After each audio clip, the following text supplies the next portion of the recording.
Hi all, welcome to I+. ഞാൻ അക്ഷര.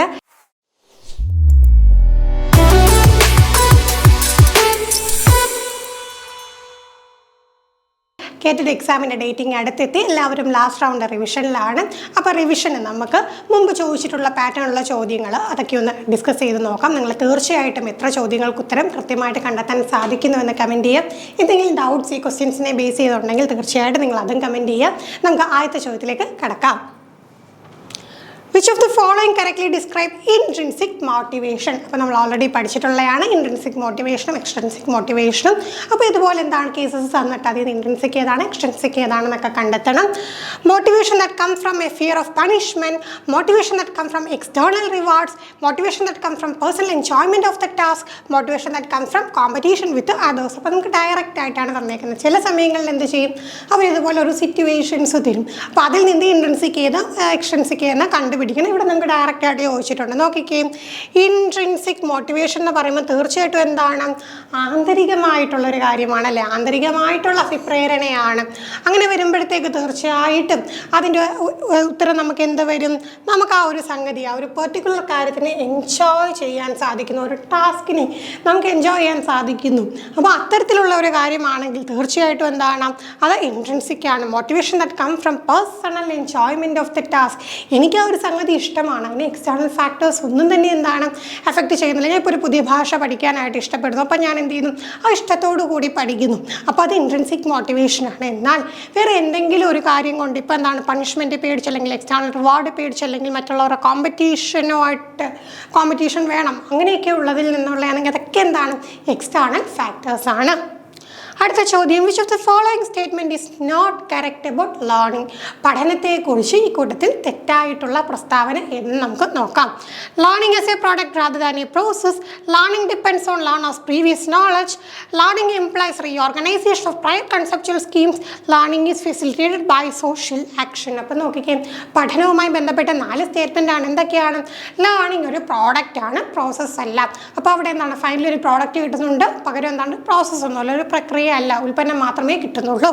Learning depends on learners previous knowledge, മുന്നറിവുകളെ അടിസ്ഥാനമാക്കിയിട്ടാണ് പഠനം നടക്കുന്നത്. Learning implies reorganization of prior conceptual schemas, already നമ്മുടെ മനസ്സിലുള്ള സ്കീമാസിനെയൊക്കെ എന്താണ്, അവിടെ എന്ത് സംഭവിക്കുന്നു, ലേണിങ്ങിൽ റീഓർഗനൈസേഷൻ നടക്കുന്നു. സിമ്പിളായിട്ട് പറഞ്ഞു തരാം, ചെറിയ പ്രായത്തിൽ ചെറിയ കുഞ്ഞുങ്ങളാകുമ്പോഴത്തേക്ക് എന്താണ്, നമ്മൾ ആകാശത്തൂടെ പറന്നു പോകുന്ന എല്ലാം പക്ഷികളാണെന്ന് പഠിക്കും. പിന്നെ എന്താണ്, നമ്മൾ സ്കീം റീഓർഗനൈസ് ചെയ്തപ്പോൾ എല്ലാം പക്ഷികളല്ല, എയറോപ്ലെയിൻ എന്താണ്, ഒരു വാഹനമാണ്, ഹെലികോപ്റ്റർ ഒരു വാഹനമാണ്, അങ്ങനെ നമുക്ക് എന്താണ്, പക്ഷികൾ വേറെയാണ് എന്നൊക്കെ നമ്മൾ പഠിച്ച് ആ ഒരു സ്കീമ ഓർഗനൈസ് ചെയ്യും. Learning is facilitated by social action, തീർച്ചയായിട്ടും സമൂഹത്തിന് പഠനത്തിലൊരു പങ്കുണ്ട്. അപ്പോൾ നമ്മൾ അവസാനം പറഞ്ഞ 3 പോയിന്റുകളും തീർച്ചയായിട്ടും എന്താണ്, പഠനവുമായി ബന്ധപ്പെട്ടാണ്. പക്ഷേ learning is a product rather than a process എന്ന് പറഞ്ഞു കഴിഞ്ഞാൽ എന്താണ്, തെറ്റാണ്. ഈ സ്റ്റേറ്റ്മെൻറ്റ് എങ്ങനെ ശരിയാവും? Learning is a product as well as A process, അവിടെ ഒരു ഉൽപ്പന്നവും ലഭിക്കുന്നുണ്ട്, അവിടെ ഒരു പ്രക്രിയയും നടക്കുന്നുണ്ട്. അപ്പോൾ ലേണിംഗ് എന്താണ്, it's a process as well as product എന്ന് പറഞ്ഞാൽ ശരിയാണ്. എന്നാൽ learning is a product rather than a process എന്ന് പറഞ്ഞു കഴിഞ്ഞാൽ അത് തെറ്റാണ്. അടുത്ത ചോദ്യം, proximodistal principle state that in infancy. Proximodistals എന്ന് പറയുന്നത് ഇൻഫൻസിയിൽ എങ്ങനെയാണെന്നാണ് പറഞ്ഞിരിക്കുന്നത്.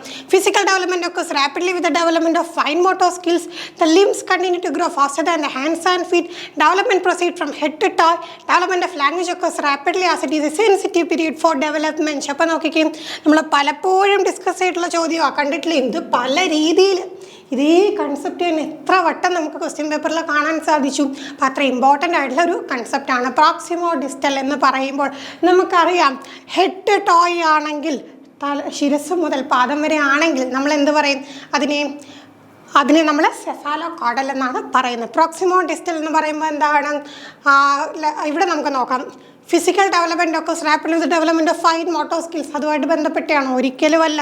ഹെഡ് ടോയ് അല്ല എന്ന് നമുക്കറിയാം. ഡെവലപ്മെൻറ്റ് ഓഫ് ലാംഗ്വേജ് ഒരിക്കലും അല്ല. പിന്നെ എന്താണ് ആൻസർ വരിക? The limbs continue to grow faster than the hands and feet. അപ്പോൾ ഹാൻഡ്സ് ആൻഡ് ഫീറ്റിനേക്കാൾ വേഗത്തിൽ എന്താണ്, ലിംസ് ആണ് വളരുന്നത്. എന്ന് വെച്ചാൽ എന്താണ്, ശരീരത്തിന് മധ്യഭാഗത്ത് നിന്ന് വശങ്ങളിലേക്കാണ് വളർച്ച. ഡെവലപ്മെൻറ്റൽ പ്രിൻസിപ്പിൾസ് നമ്മൾ പഠിക്കുന്നതാണ്, ആ കൂട്ടത്തിൽ നമ്മൾ ഈ ഒരു സംഗതി പഠിച്ചിട്ടുള്ളതാണ്. അടുത്ത ചോദ്യം, which of the following is A characteristics of effective feedback in the class room? Class റൂമിൽ ഇഫക്റ്റീവായിട്ടുള്ള ഫീഡ്ബാക്കിൻ്റെ ഫീച്ചർ ക്യാരക്ടറിസ്റ്റിക്സ് എന്തെന്നാണ് ചോദിച്ചിട്ടുള്ളത്. It is timely and specific. It is given only at the end of the task.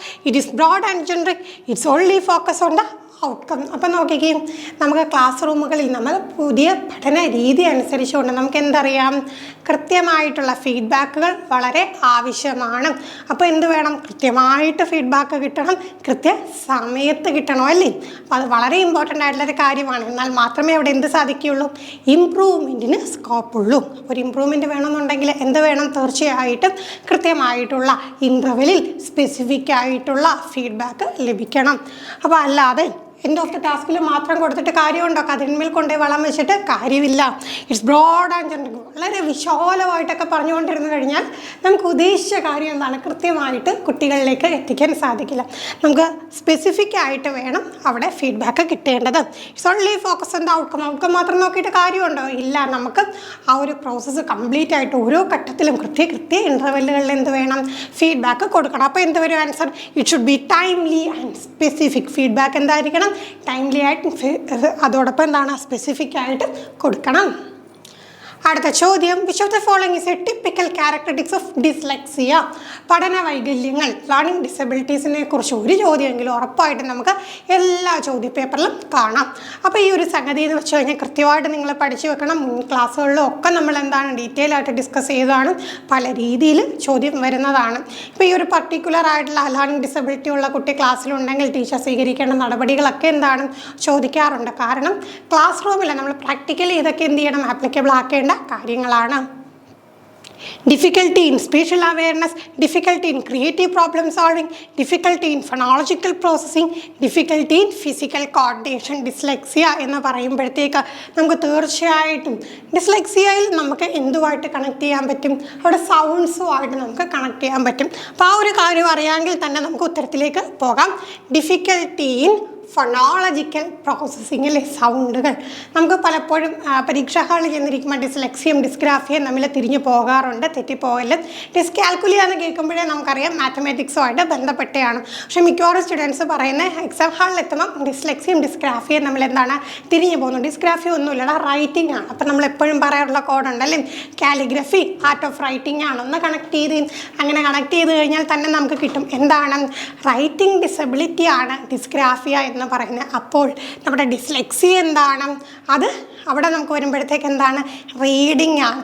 വായിക്കുമ്പോൾ അത് എന്തുമായിട്ട് connect ആവുന്നുണ്ട്, ശബ്ദങ്ങളുമായിട്ട് connect ആവുന്നുണ്ട് അല്ലേ. അപ്പോൾ കൃത്യമായിട്ട് എന്താണ്, വായിക്കാൻ പറ്റാത്ത തരം പഠന വൈകല്യമാണ് നമുക്ക് ഈ പറയുന്ന ഡിസ്ലെക്സിയ. അപ്പോൾ എന്താണ്, ഡിഫിക്കൽട്ടി ഇൻ ഫൊണോളജിക്കൽ പ്രോസസ്സിംഗ് ആണ് ഡിസ്ലെക്സിയയുടെ ആ ഒരു ഫീച്ചർ എന്ന് പറയുന്നത്. അപ്പോൾ ഇത്രയും കാര്യങ്ങളാണ് നമുക്ക് ഇന്നത്തെ ക്ലാസ്സിൽ ഡിസ്കസ് ചെയ്യാനായിട്ടുണ്ടായിരുന്നത്. തീർച്ചയായിട്ടും നിങ്ങൾക്ക് ഈ ഒരു ക്ലാസ്സിൽ എന്തെങ്കിലും ഡൗട്ട് തോന്നിയിട്ടുണ്ടെങ്കിൽ കമൻറ്റ് ചെയ്യാൻ മറക്കരുത്. മറ്റൊരു വീഡിയോ നമുക്ക് വീണ്ടും കാണാം. Thank you.